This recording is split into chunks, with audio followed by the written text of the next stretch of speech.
Sedangkan di sisi lain masih ada potensi zakat dan wakaf yang belum sepenuhnya dikelola secara optimal. Oleh sebab itu, izinkanlah kami menyampaikan sebuah syarahan Al-Quran dengan judul Zakat Solusi Pemerataan Kesejahteraan dan Pembangunan, dengan landasan Al-Quran terhadap pengelolaan dan pendistribusian zakat sekaligus penuntun objek sasaran agar tidak terjadi penyelewengan.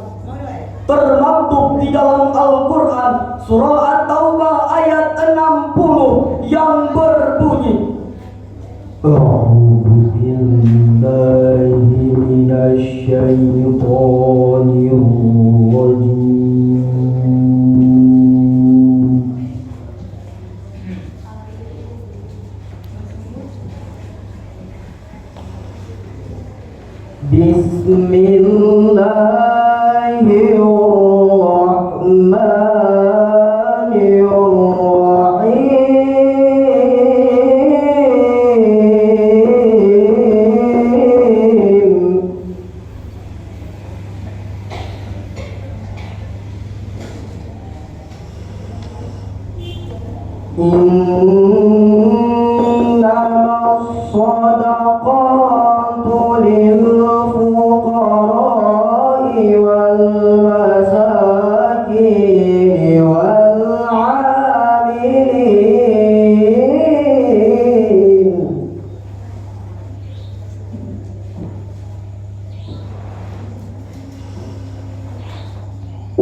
yang terkutuk dengan menyebut nama Allah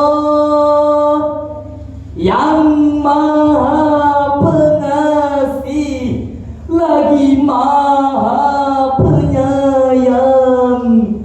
Sesungguhnya zakat-zakat itu hanyalah untuk orang-orang fakir, orang-orang miskin, pengurus-pengurus zakat, para mu'alaf yang dibujuk hatinya untuk memerdekakan budak, orang-orang yang berhutang untuk di jalan Allah, dan untuk mereka yang sedang dalam perjalanan sebagai ketetapan yang diwajibkan Allah.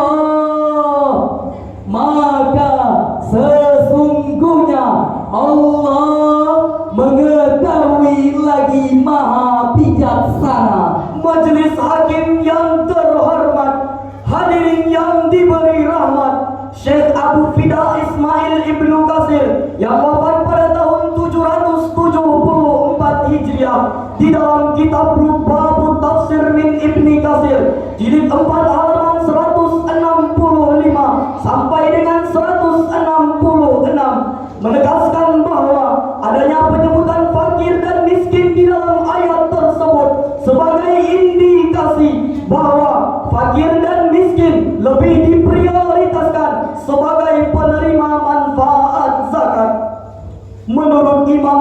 Syafi'i sebagaimana yang dikutip oleh Profesor Dr. Haji Muhammad Quraish Shihab yang lahir 16 Februari 1944 Masehi di Sulawesi Selatan.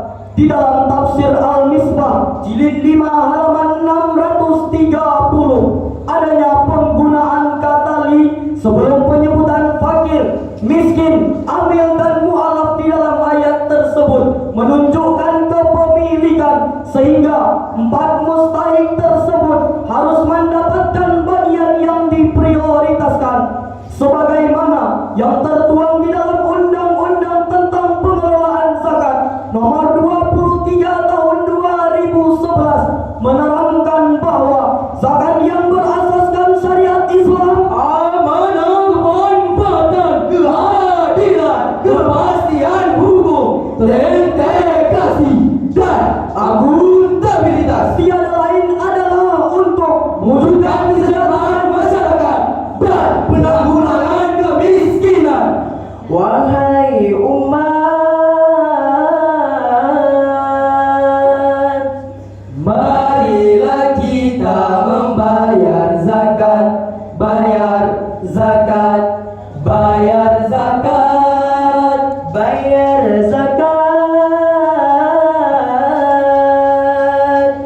itu sesuatu kewajiban, kewajiban umat untuk akhirat, hidup menjadi berkat.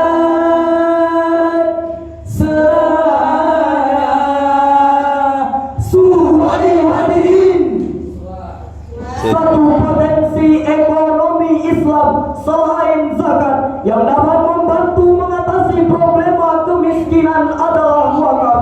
Potensi wakaf dapat memenuhi infrastruktur pendidikan, melayani kepentingan kesehatan, dan dapat mengapresiasikan pemberdayaan ekonomi umat yang sangat dibutuhkan. Mari sama-sama kita renungkan firman Allah di dalam Al-Quran Surah Ali Imran ayat 92 yang berbunyi لن تنالوا البر حتى تنفقوا مما تحبون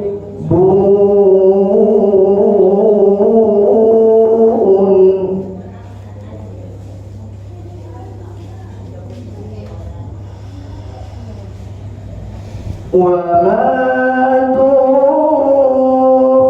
تنفقوا من شيء فإن الله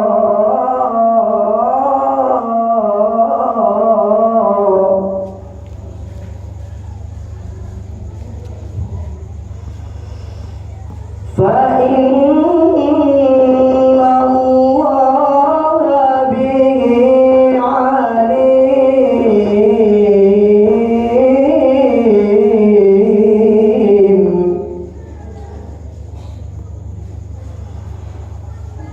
فإن الله به عليم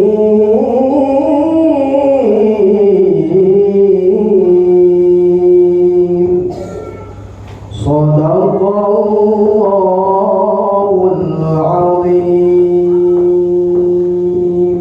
Kamu sekali-kali tidak sampai kepada kebajikan yang sempurna sebelum kamu menafkahkan sebagian harta yang kamu cintai, dan apa saja yang kamu nafkahkan, maka sesungguhnya Allah mengetahuinya. Maha benar Allah dengan segala firman-Nya. berkenaan dengan ayat tersebut. Imam Ibnu Katsir merujuk dalam kitab Sahih Bukhari dan Muslim bahwasanya Umar bin Khattab radhiyallahu anhu pernah berkata kepada Rasulullah sallallahu alaihi wasallam, "Ya Rasulullah,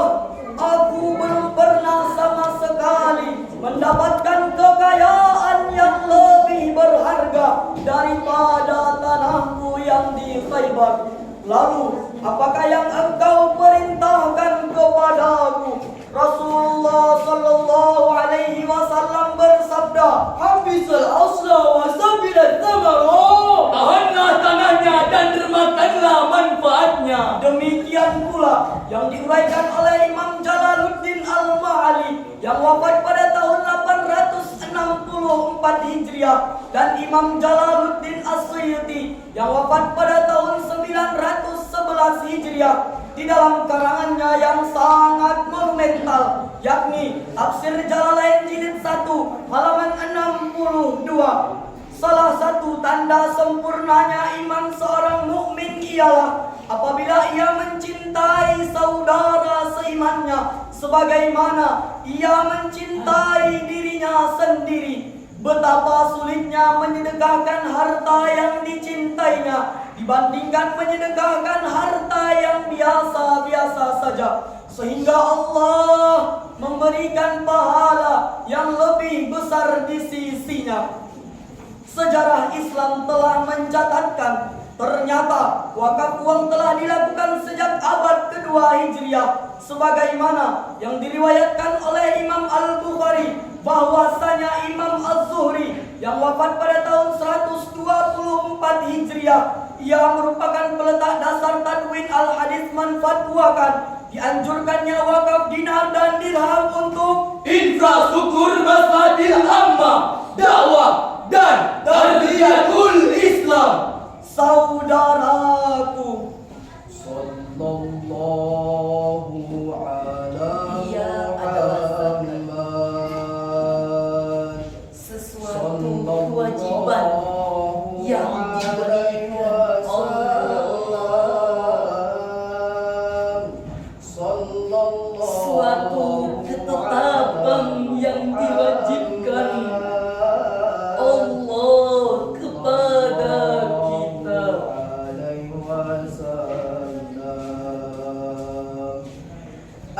Ya Allah, tolong sadarkan kami untuk mentaati perintah-Mu, untuk menjauhi larangan-Mu. Jangan jadikan kami orang-orang yang lalai. Jadikanlah kami orang-orang yang bertakwa. Ya Allah.